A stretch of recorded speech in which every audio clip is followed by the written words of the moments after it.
All right, with all due respect. Now, gender-based violence, or GBV, is one of the most prevalent, if you like, crimes and issues that we have to deal with in our times. Tonight, the focus of our conversation is not only GBV, but GBV in the context of justice and GBV in the context of politics and social status. And of course, it's a political season. We'll touch on what GBV actually brings in on the table, because we've not been able to discuss this. On my panel tonight is an eminent panel of Judie Kaberia, Executive Director, AMWIK. Karibu sana to the program. You have done well, and you have done well to make sure that the voices of women, are represented on this program. Judge Hellen, karibu sana to the program. Thank you. And of course, Wairimu, karibu sana to the program. Let me just start off, just to get us all warmed up in. Start with you, Judie. Why should we discuss GBV in this context today? On exactly the issues that we know, the numbers that we know. We know the cases are increasing and the cases are becoming more prevalent. But why? We have the best law so far, you'd like to say. But why? Why should we make this an important issue to discuss during elections? James, but if we look or watch our news every single day, there's no day that can pass without us seeing either on social media or in the news about a GBV case. And it's not just a case, it's very sad cases that we are talking about. Talking about where we have to bury people, talking about where children are left without parents. I mean, if we look at what is happening in the society, clearly there's some that has gone terribly wrong, because it's becoming too much. Killing each other, because of this violence has become like the way you see a fly and you just hit the fly and then it's dead. So the fact that the numbers keep on increasing every single day, then we really have to address GBV comprehensively. We have to look at the causative factors. We have to look at even the perpetrator side. What is really happening? And then also we look at the systems, what has failed in the system. Right. Because if we don't identify the gaps, then these cases will continue. And I know you've seen it, you are in the news, you've seen every day there's so many. It's so normal that it's no longer news. It's so normal that it's no longer shocking us. Yes. Would you say we've normalized these sort of cases of gender-based violence, that it appears and it's meant to be normal, that husband and wife can have these, small problems, and society sort of says, well, you should just don't make it an issue, let it just be? Sadly, yes. And not because we have declared it as normal, it's because of our failure to, first of all, recognize that it's a problem that requires immediate intervention. We have normalized it because we allow survivors of gender-based violence to live with that trauma without necessarily pursuing justice for them and healing for them to the highest levels that we can.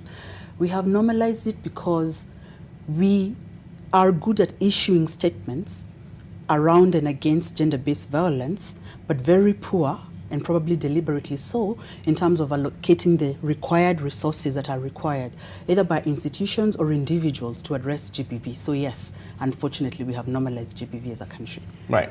Not very often I have, judges on my panel, so I'd have to ask you very important questions and serious questions, because people are expecting it, right, and hard questions as well. But yes, just from the perspective of the legal regime, and we know, I think, that we have done sort of considerably enough, someone would say, right? That we have, tightened sort of investigations. We've seen police desks, being created. We've seen some sort of attention, if you like, on these cases.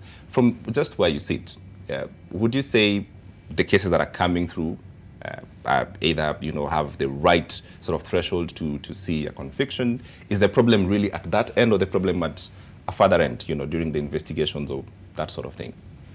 Thank you so much for that question. And I'm happy to be here today and speaking about this, because as an association, this is something that is close to our hearts, because ours is justice for everyone, equally for everyone, and especially for women and children. And sitting where I sit in the court, these are the cases that come on a daily basis. You can't say that these are cases which have not been investigated well or what. What we are lacking is an end-to-end process. And this process does not start at the court, people see for you who is in the media will see the case when it is already in the court. It started somewhere. Right. There's an offense that was committed somewhere, either in the slum or in the house. Inside the community. Inside the community, right. somewhere. Then it has to be reported. Then there has to be preservation of that evidence, isn't it? Right. So the report, at the reporting point, there has to be the preservation of that evidence. If it's, for example, a sexual offense, then the officer who is receiving the report has to inform the victim that you don't have to shower. If there are any undergarments or clothes or any blood-stained clothes, then they have to be preserved and all that. Then that case now has to have an investigator. The investigator has to do everything that they need to do. Ensure that the victim goes to hospital, the medical reports are prepared on time. If there's DNA that needs to be done, all that has to be done.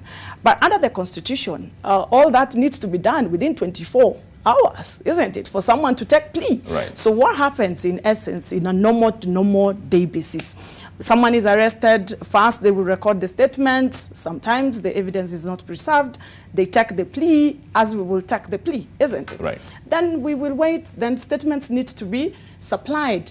We expect as the court, the statements, an order is made immediately that you need to supply the statements so that the accused can be able to prepare for their case.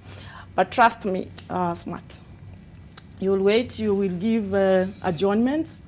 After adjournment, statements have not been supplied, the medical report is not ready, the exhibits were not availed in court, the witnesses were not summoned, the witnesses did not have money to come to court, so we lack an end-to-end process. I just want to talk briefly about, what you've just spoken about, and this is a good place to talk about this end-to-end process, because for the few times that the public is made aware about these cases, for instance, we just don't know how much traumatic this experience is for the victim to recount this over and over again to different sort of layers and lines of people, this experience. It's not easy for anyone to do this.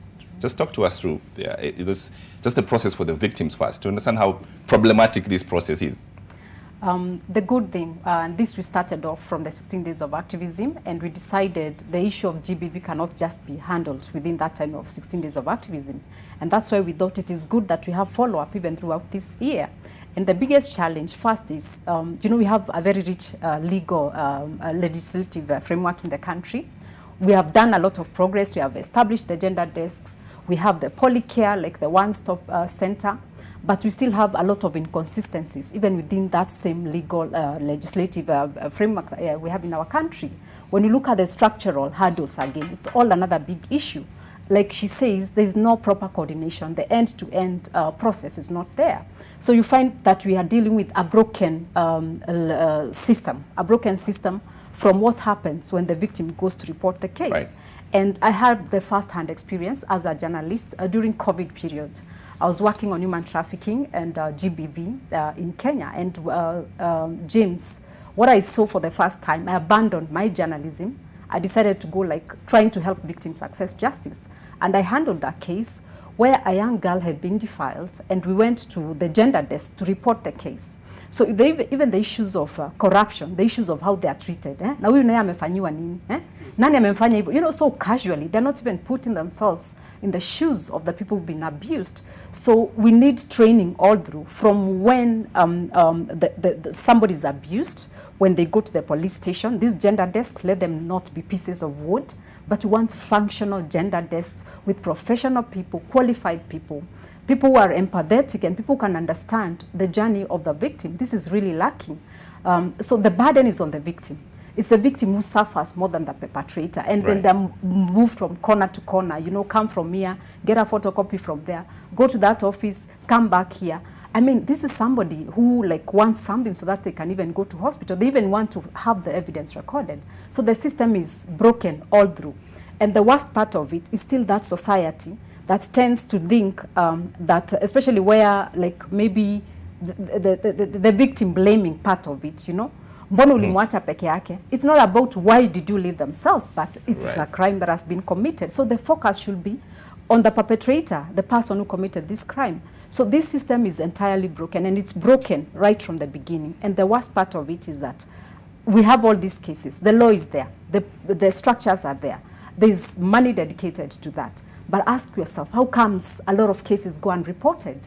Because of fear and mistrust with what is happening, especially at the point of entry, where the cases are supposed to be recorded and move to the next step. Right. So basically, the system is already broken at that point. Yeah. Yeah. Anyway, just to piggyback on that, then it's easy to see why sort of victims would either fall off from this process because it's not considerate, it's not empathetic to the feelings, but also there's an additional question of community and sort of family pressure, and perhaps it's easier to let it go than to pursue justice. It's too expensive. Right. I'll start off from the point where our constitution talks about culture. Our current constitution refers to culture as mostly those things or practices that have been passed to us from way back. It also makes provision and referencing to, the right to preserve our heritage and related artifacts. What it doesn't do is to acknowledge that culture is a way of life.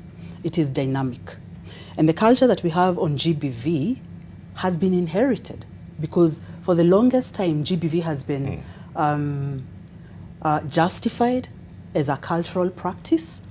And we have grown up without necessarily challenging that. And we've gotten to a point where even with very strong policy and legal frameworks that we have, because of the culture that we grow up in within the families and within the communities, it becomes very difficult for us to separate ourselves from what we have been brought up, knowing is acceptable, to then recognizing that actually this is not permissible and we need to change. And I keep emphasizing and saying, it doesn't help much to start talking about GBV attitudes and practices to a police officer who grew up in a homestead where GBV was permissible. They go into training, and what is their training? Use of force, sometimes unnecessary force. So for them, GBV is part of their life sometimes, okay? Our education system, I keep saying, needs to start very early in terms of addressing what GBV is, addressing the practices that inform GBV so that people grow up understanding and knowing it enough for us to mitigate at least 70% of the cases that would happen, so that then we have a probably easier time when it comes to access to justice institutions and the courts and the law enforcement agencies that we're talking about. Anything else? You're suggesting like we should change Kenyans. Hearing this, we just change Kenyans, like we get a new set of Kenyans. Probably not, but I think we need to work a lot harder as Kenyans to just say and discard what we consider and hold on to that is not beneficial in terms of the practices that facilitate gender-based violence. Then it will be a lot easier then to streamline and reinforce the institutions. Without that, without a cultural change, because it's a way of life, we will realize very little. One final question, just before we go for the break. The question about education and how much our children learn about themselves and about sex and about the way of life and whatnot. Right. This should be part of this conversation, right? Yes. Why is it not happening? It's not happening because people like you and me think that it's a separate, parallel way of life. We see it and view it in isolation.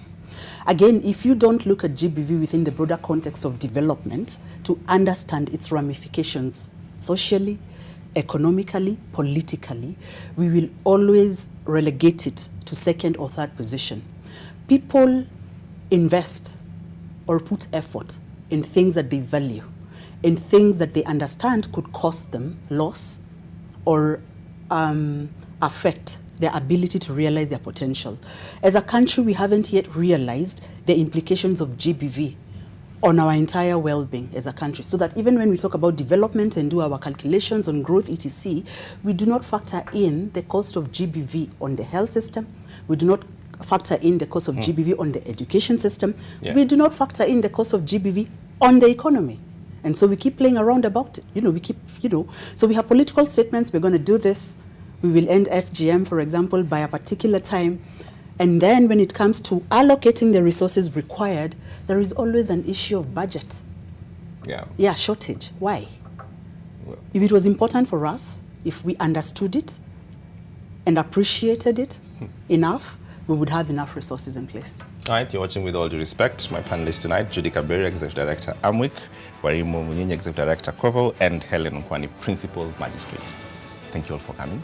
We are continuing, don't go too far. We have questions that are coming up that you're sending in. We'll come and answer them. But also, most importantly, what do we do with our culture? Should we find a new set of Kenyans? Where is this new bale of Kenyans coming from? With all due respect, don't go too far.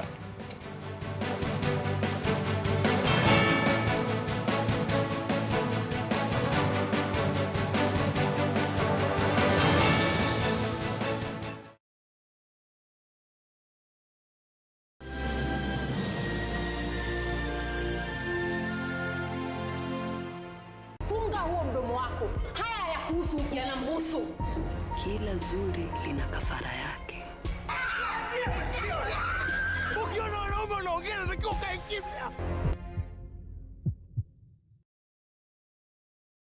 Germs can cause various infectious diseases. To protect your family from germs, use the power of Dettol's 1 cup full in your bathing water for your laundry, for surface cleaning, first aid, and to protect your family from up to 100 illness-causing germs. Be Dettol sure.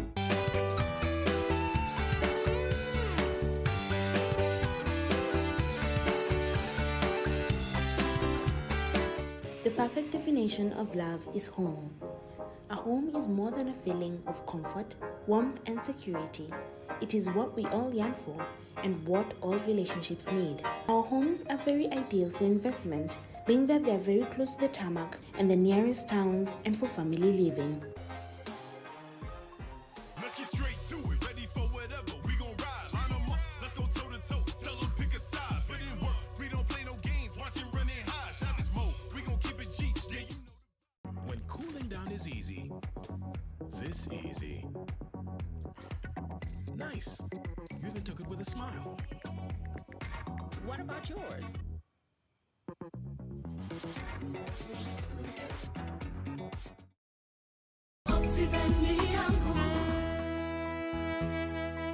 Where are my flowers? A title deed? Buy a plot of land at Happy Gardens Kitengela and enjoy the serenity of a well-thought-out gated community. Happy Gardens comes with Maram Road, water, electricity, street lights, trees along the internal streets. For every 390,000 shillings that you spend as a deposit or installment, you get 12k cash back to spoil your loved one during this love month. Call us on 0790 300 300. Maua ni ploti. Today we're on Happy Kenya Clean Toilet Mission. And we're visiting Mama Zawadi live in Nairobi. Come with me. Ah, Selena! Kumbe ni wewe! Mama Zawadi, would you like to join me on the Happy Mission? Yes, but how? Just one question. How do you keep your toilets clean? Selena, I use normal detergent and bleach for washing and removing yellow stains. Na nimezitumia kwa miaka mingi. Lakini Mama Zawadi, detergent and bleach cleanless can leave behind yellowness, rust, and germs. To clean your toilet properly, you need Harpic 10X. Harpic's 10 times better cleaning compared to regular detergents and bleach, and kills 99.9% illness-causing germs in your toilet, including the COVID-19 virus. So what do you think? Wow, Selena! Nimeamini sasa. Really? Yes. Now that she's part of the mission, the next house is yours. Oh. You do your best out there. Let us do our best in here with the disinfecting power of Jake. Because Jake cleans and kills 99.9% of illness-causing germs and COVID-19 in your home. Jake, your family's guardian against germs and COVID-19.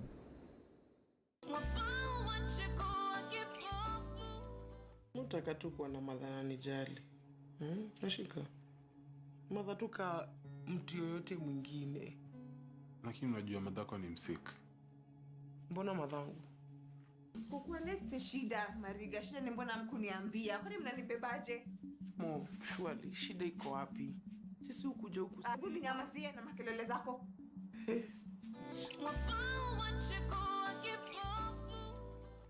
Ili tuendeleze maisha bora kwa ajili ya wapendao, nchi yetu na usoni wetu. Kwa ajili yetu sisi sote. Pata chanjo. Kaa chonjo. Kuhakikisha nchi yetu na uchumi wetu umestawi katika uwazi. Tusirudi nyuma.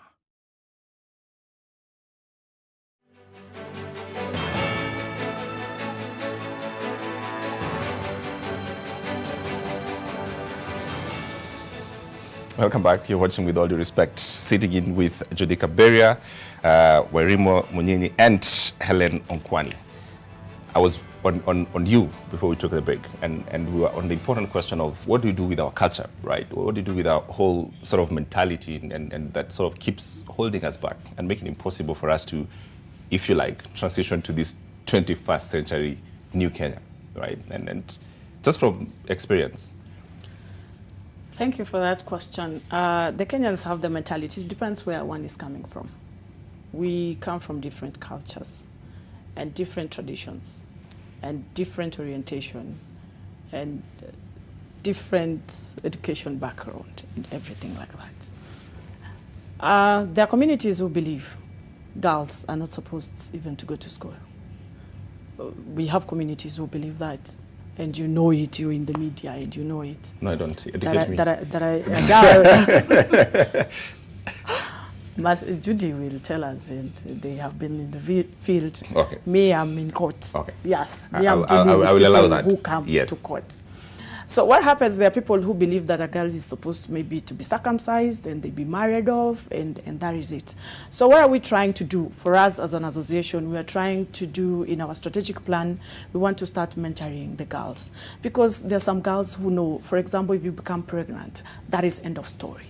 They don't know that you can get pregnant, have your baby, still go back to school, and that needs the support of the family. And that is why our vision is justice for all, and especially gender justice. That is warm, that we are committed to it. And that when you come to our court, we have that human face. A girl comes, a child, she's pregnant, she's 11 years old. And are you going to school? No, I can't go to school. No one will be able to take me back to school. So what systems do we have in government especially? I know we have the Ministry of Children, and gender, yes, and all that. Are we not supposed to have programs that take care of these children? What happens in that space? Right. Judie, it's an election year period, and half of these sort of important conversations, and not just this, the question for mental health, for instance, that affects a huge section of all of us, literally, is not part of the conversation in politics. A whole education system is not part of politics. Obviously, GBV is not part of politics. What do you think is our problem, say, as voters, right? Because we should be demanding this, but we're not. The biggest challenge with the Kenyans, we forget very fast. We are very easy to please. I come here, lie to you, tell you that I can do things that are not even, like this is not what you need immediately. I'm saying people are running for office to lead a sick nation. This is a sick nation because we are waking up like to news where a father wakes up and decides to kill everybody in the family. And these are the people who are supposed to be the electorate. These are the people that, again, you are seeking votes from. And that's why we are saying the leaders, the candidates have to really put some of these things on the table. They have to address the social challenges that we are having.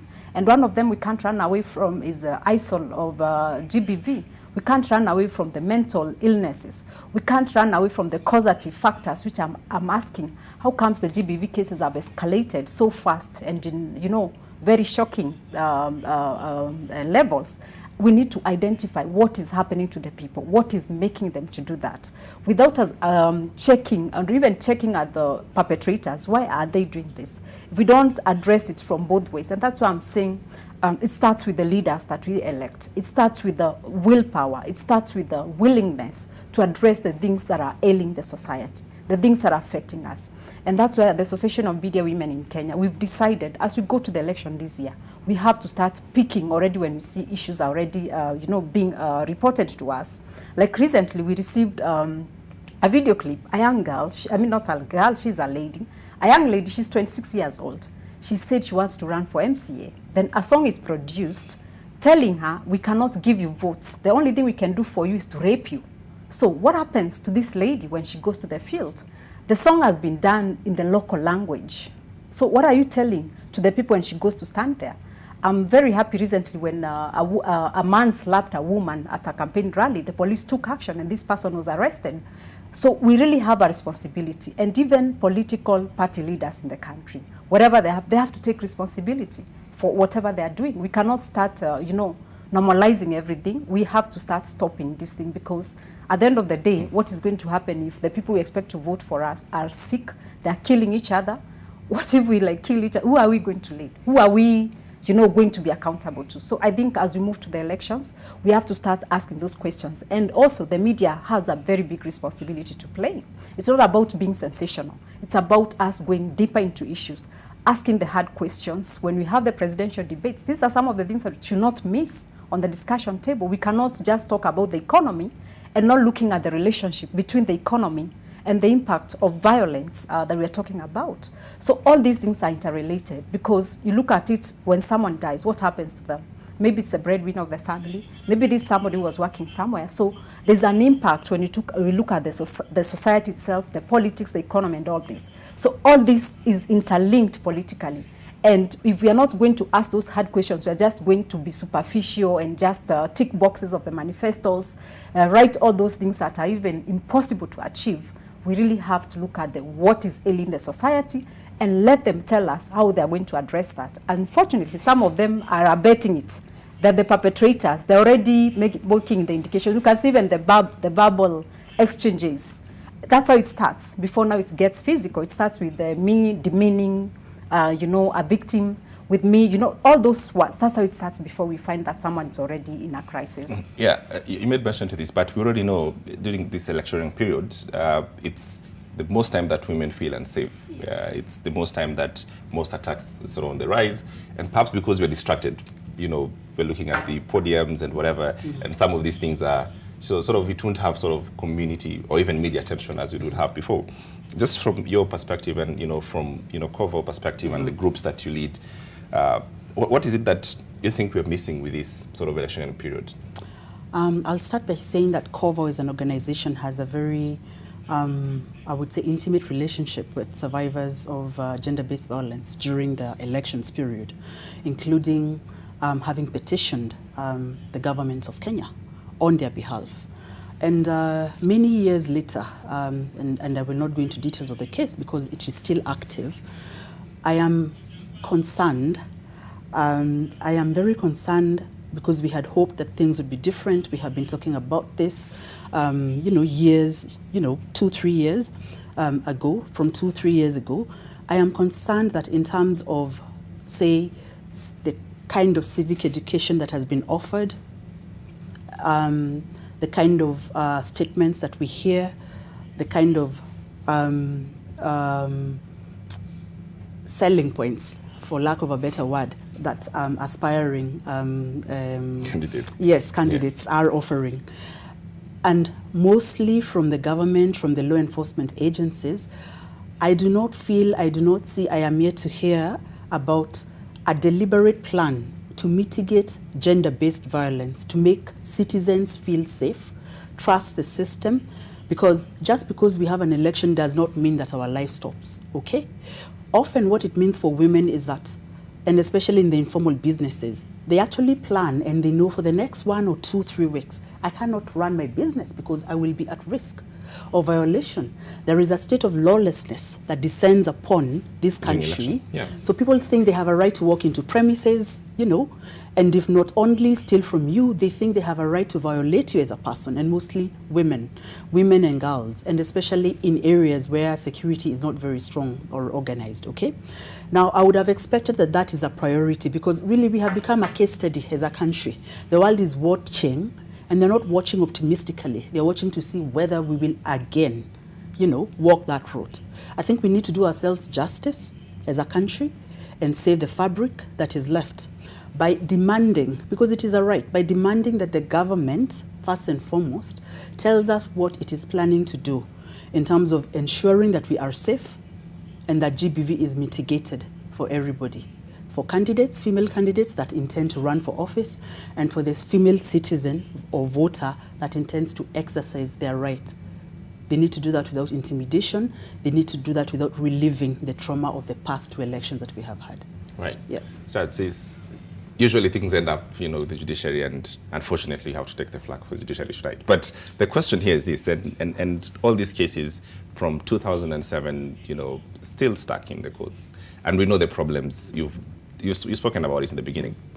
Still, as an institution, you're right, it's still problematic that it's seen to be the ones that is holding up these cases, right? And we, obviously, I know you said among other problems, but still the one holding up these cases. Is there any other way, would you say, just from your own experience, and help Kenyans to understand tonight from where you sit, so that perhaps you see things from a different perspective? Is there any other way these cases either can be expedited or find other means and ways to make sure that these matters are dealt with time, so that they either act as, indicators of seriousness, we're dealing with this, and moving on, especially during elections time? Is there any other way from your own experience that you would suggest? Thank you so much for that question. And I will respond it in 3 ways. That we have partners that we're working with. I think in 2008, we had a workshop that was sponsored by the UN Women, which is one of our partners. And we had all the stakeholders. We had the ODPP, we had Kenya National Commission on Human Rights, and it had the report on what exactly happened in 2007 and the GBV cases, and there were many.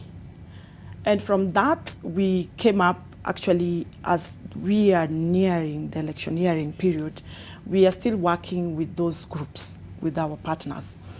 In the sense that we now have the ODPP, we have the police, working under the CUC, being sponsored by UN Women, and we are doing outreach activities.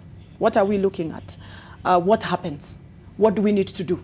How do we need to deal with these cases urgently so that people can go back to their normal lives? Because it's a difficult period. Like Wairimu was saying, there are people who are going to close their businesses. They're not going to work. There are children who might never go back to school after the election period. So what exactly are we doing? And just saying, smart government, I think we are part of government, isn't it? But we are the end tail of it, isn't it? And like I explained the process on what happens from the word go and all that. And that is why we are calling all the partners to come here, so that we can be able to discuss and see how can we work together. Like right now, the biggest challenge that we are facing in the courts is that we don't have the medical experts. The cases are staying for too long. We lost, sadly, COVID took the lives, yes, of the doctors that we had in Nairobi. Right now, the cases, we can't, without the medical report, we are unable to proceed. So, the people, imagine someone in remand for a year or 2 would have wanted to hear the cases. When you go to work, every morning, ask people, I came here to work because I'm being paid to work. But then the case is not proceeding because there's no medical doctor. There's no police doctor who signed the P3. It is a crucial document. It's a crucial document in a defilement case, or even an assault case. Without this document and without having all these experts and the reports, then we have a problem. So that is why we need to call on government as we are going even to the election period. Please, can the government employ more doctors so that we can be able to proceed? We are here, we are ready, we want to work, we work from common mwananchi, but then we are hampered by all those problems and we are unable to proceed. Thank you. You make mention about, actually, the reason why even we thought of looking at access to justice at the Association of Media Women in Kenya, this is something we looked at also with Urgent Action Africa, because we had a case, this lady has been looking for justice for so many years. There were delays, the medical reports that she's talking about. And we did a petition to the government of Kenya. And one of the missing things is that, look, we make the political statements, but where is the commitment? The commitment is to release the funds to look at where the gaps are. Because we cannot just blame, for example, the judiciary. Because when we had webinars and tweet chats, a lot of people said, oh, too much delays in the judiciary, what is happening, they're not acting on the cases. And I thought it is always good for us to interrogate the entire system, the entire judicial system, to find out what is the problem. Because if even you listen from Hellen, you'll even hear the challenges of even witness protection itself. Everything requires resource allocation. So it's not a matter of just saying, yes, there's commitment from the side of government, but you don't walk the talk, you don't execute anything. And that's why in the petition we are asking the government of Kenya, which has already made commitment to fight GBV, let those resources that we are promised be allocated, so that some of those inadequacies are addressed. Not having doctors, not having witness protection unit. We are talking about a scenario where a victim has been taken to hospital for treatment because they're in dire need of treatment and they have nowhere to be taken. There's no shelter house that is readily available to take this victim.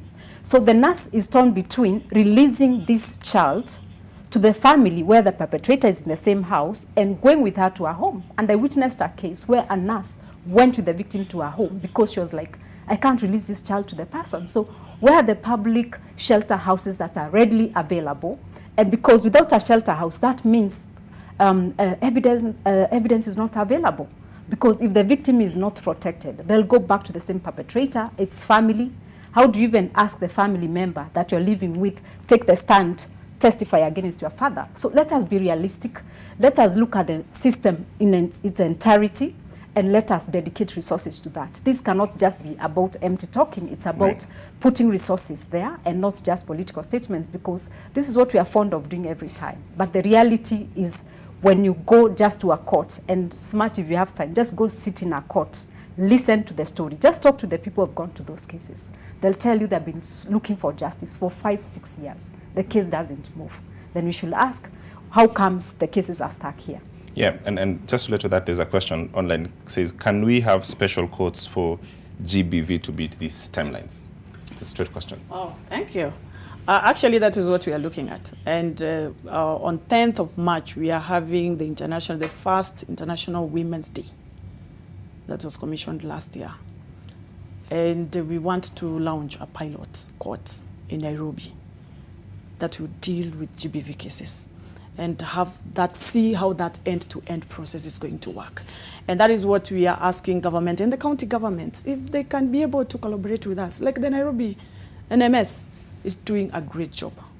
The other day they gave land, which the CJ, Honorable CJ, actually they broke the ground, and it's going to be a small claims court, and also the GBV, dealing with those small cases for GBV and all that. And once the judiciary is given the money, then more judicial officers will be employed who will be able to handle these cases. Like I know you, Smart, you know about the small claims courts, which are doing a great job right now, and they're working all over and all that. And that is what we are looking as an association. We want the government to support us so that we can be able to have those GBV courts, special courts, so that once you come to court, you know my case is going to proceed day to day, till you're done. And you will realize that those cases, they are traumatizing, in the sense that the court, the law is I don't know how to call it. I don't want to use that word.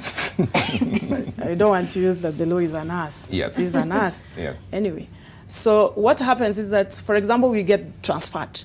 If, for example, a magistrate has been transferred to another station, then under the law, section 203 of the Criminal Procedure Code, you are asked, do you want the matter to proceed de novo, to start afresh? So what happens? Most of them, they will say, I want the matter to start afresh. For example, the victim, this is a 2-year-old child who had testified like 2 years ago. So what are they going to remember?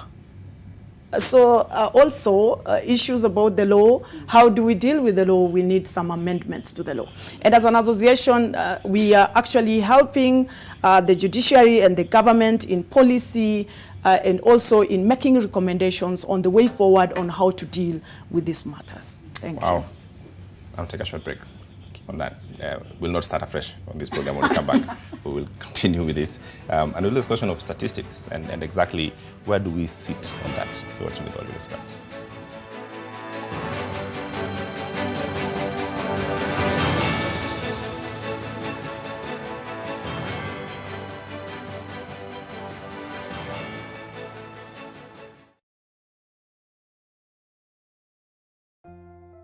At the first sign of pain, you need a solution that you can trust. Try Panadol Advance. With Panadol's Optizode formula, the tablet absorbs quickly and starts providing fast and effective pain relief you can trust. Try Panadol Advance. Mutaka tu kuwa na madhara nijali. Nashika. Madhatuka mtu yoyote mwingine. Lakini unajua madhako ni msik. Mbona madhangu?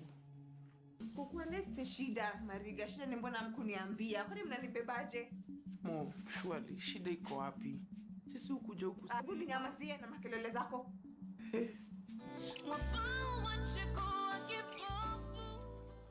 Ili tuendeleze maisha bora kwa ajili ya uwapendao, nchi yetu na usoni wetu, kwa ajili yetu sisi sote. Pata chanjo, kaa chonjo, kuhakikisha nchi yetu na uchumi wetu umestawi katika uwazi. Tusirudi nyuma. Make we move. Jam down party. Right here on NTV. Robert Bago. Party people, Jam Down family, how are you feeling? They call me MC Nyawochi. Join me every Saturday from 7 up until 10 p.m. on your radio 96.3 Nation FM. Now the game just begun. Not forgetting my DJ. Yes man, midday kama kawaida maze, this coming Saturday itakuwa ni mambo bad sana maze, cause tuko Jam Down on the ground maze, tunaishia pale mali kunaitwa tamasha Eldoret City, home of champions. Au sio? Keep it locked. 10 p.m. up until midnight. DJ Mono Rappers, and of course, the baddest crew, most fun entertainment, right here. Stay tuned. I'll see you.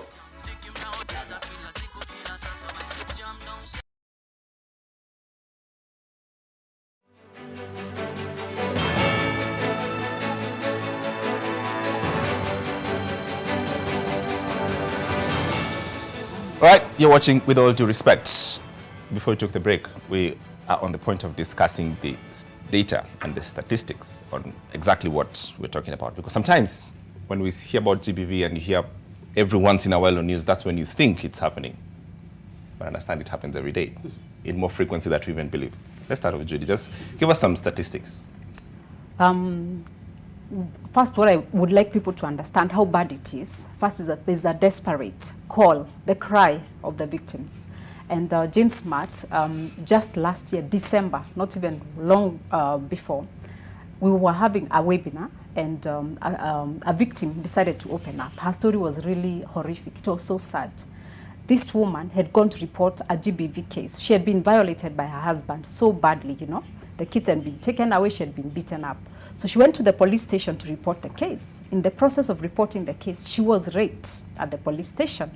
And whenever she needed any action to be taken, she was asked, you know, exchange sex for documents. And this is at the police station? At the police station.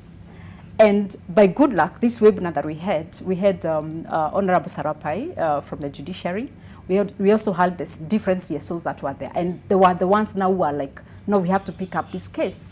And there are so many cases. This one is just one of them. If you interact, you know, if you go to the shelter houses or the safe houses where some of the victims are, James March will fall sick. You can't take it. You see an 11-year-old coming, pregnant, and is asking you, is it painful to give birth? Just before you digest this, another one is brought in bleeding.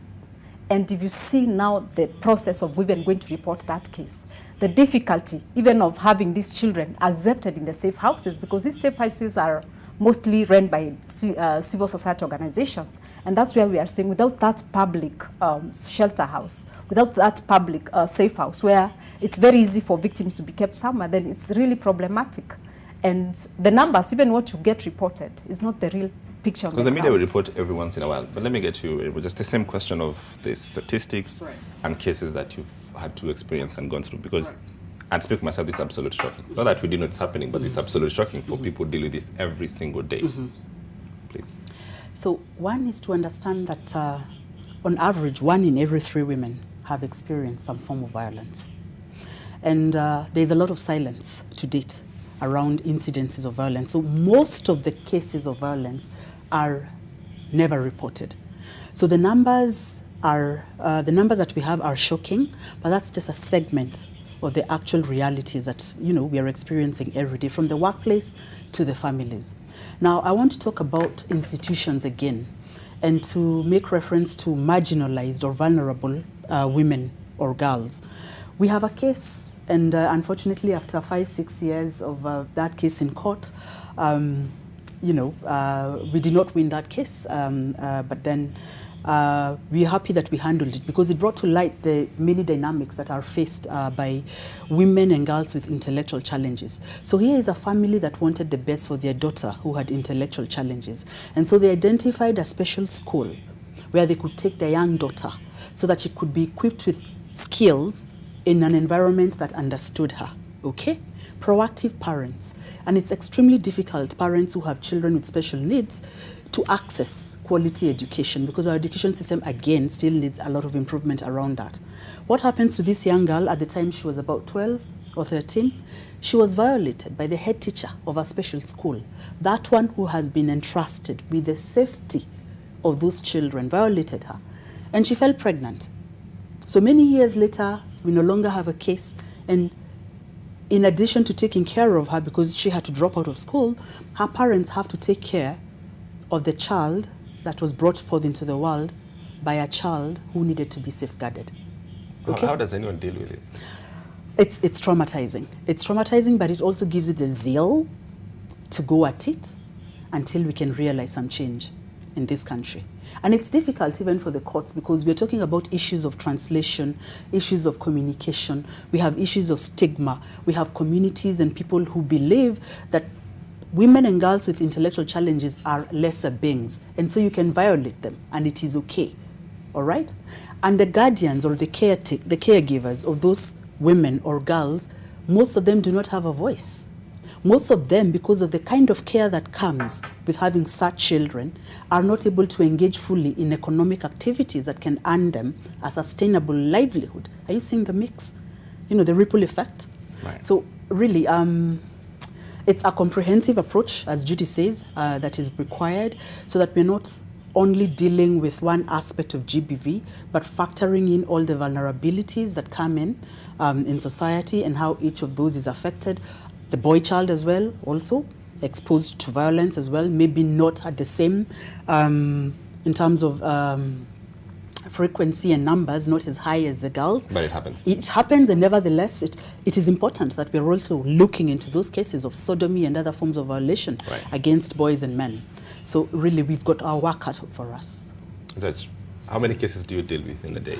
Thank you for that question. How many? There are many. On a daily basis, like the court where I work, we have 40 police stations, and it's the slum area. So you expect not less than 20, maybe GBV cases. On a daily basis, we record around 200 new cases coming in. On a daily basis, coming in new cases. Around maybe 20 to 30 gender-based violence cases. Yes. And now the problem that we have, that we are witnessing, is children now are sexually assaulting younger children. So these are children who are in conflict with the law. So what are we doing? So the prosecution, they're trying to see how do we mitigate this?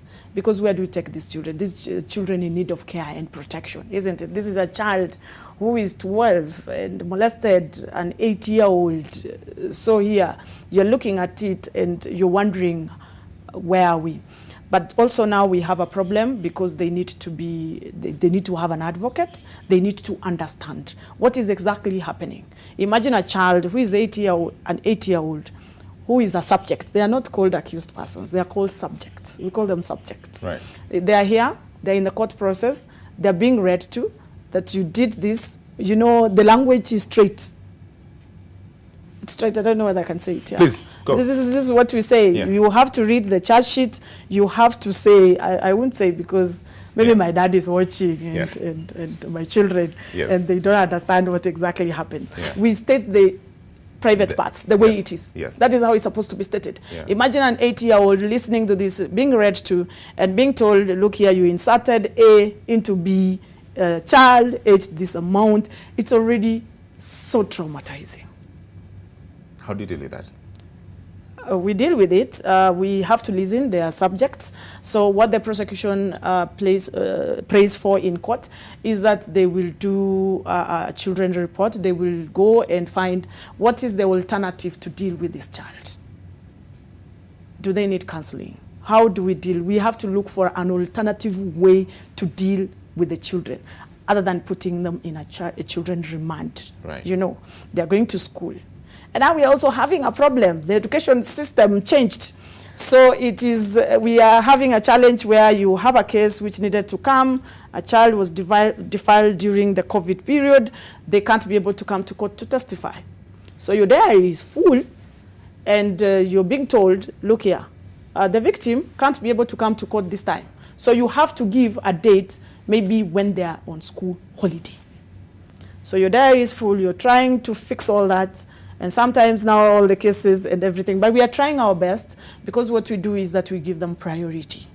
We give them priority. If a child is in court, we give them priority. They are the first ones to be heard. Even if your course list is full, then you give them priority, you give them a date so that they can be heard quickly and get off the system. And as that is what we are trying to advocate. Like in the court, even the prosecution and even the police, they try as much as possible, especially where children have been violated. We hear the children at the first instance so that we don't lose that evidence. Right. So that we hear them, then they go and proceed with their normal life as we hear the other witnesses. Thank you. As you wind up, Judie, just as a final question, I mean, you insisted we are dealing with a sick society. And we have to have many of these conversations, obviously, as we move on. If you were to tell colleagues or the country one thing, what we should focus on at this time, and what we can do, what would that one thing be? I think we need to focus on prevention. Like you hear, it is really bad. And we cannot even serve justice to all this. The numbers are too high. We have to move our focus in prevention. And the role of the media here is for us to go to the smallest community, whether it's in vernacular, whether it's in Kiswahili, whether it's in English, but a lot of creation, awareness creation is really required so that people can understand that GBVs are crime. They'll understand how they can become perpetrators, what is going to happen to them, what are the consequences of being a perpetrator. Even the children, we need a lot of even education system as well. Sex education in school, what you're talking about. And it's not just being aware about what it is, but it's also being told that they can become perpetrators. A lot of awareness is required in this country. We don't do that, and that's why I'm saying the media has a big role to play here. And that's why at the Association of Media Women in Kenya, we've really prioritized the fight against GBV. And that's why we have said we have to prioritize this. Even as we look at the elections, this casual way of talking that we are seeing, these are the danger signs that are encouraging the vice. So as the media, we have the responsibility to talk to the communities, to talk to the duty bearers, those with the responsibility of taking action. Because again, when perpetrators walk free, then it shows that it's okay to do that. But taking action also is a deterrence measure. And that's why I think we are in the media have that responsibility to also have the conversation. Start engaging the civil society organizations, start engaging the office of the ODPP, the DCI, the judiciary. Let us hear where their challenges. Today you've heard the kind of challenges they face. But if we don't report on them, we don't talk about them, nobody will know why they are stuck. We'll keep on blaming each other. But until we do this, because in journalism, it's about responsibility. It's about passion. Absolutely. It's about, becoming that watchdog of the society. Yeah. So for me, that is my appeal. And this appeal also comes from those responsible, like the ones who can support also the media to do some of these things, because the biggest challenge is accessing information from the government. That's still a very big crisis, issues of GBV. Unless we have the reports, but sometimes when you decide I want an interview with so-and-so because I want this side of the story, it becomes a whole hectic process. So also sharing of information has to be made easier for journalists even to report more freely. Because also when the journalist really suffers doing this, the journalist is already traumatized by the story they're working on. So the best that we can do is give them information. Yes. Wairimu, for you, one final thing. I want to speak to the political leadership of this country, because we are nearing our elections. And I want to ask for genuine commitment in terms of prioritizing commitments and discussions around gender-based violence, starting with themselves. If you're an aspiring candidate, if you're a political party, we want to see commitment in the way you select or the way you influence who gets nominated within the political parties, okay?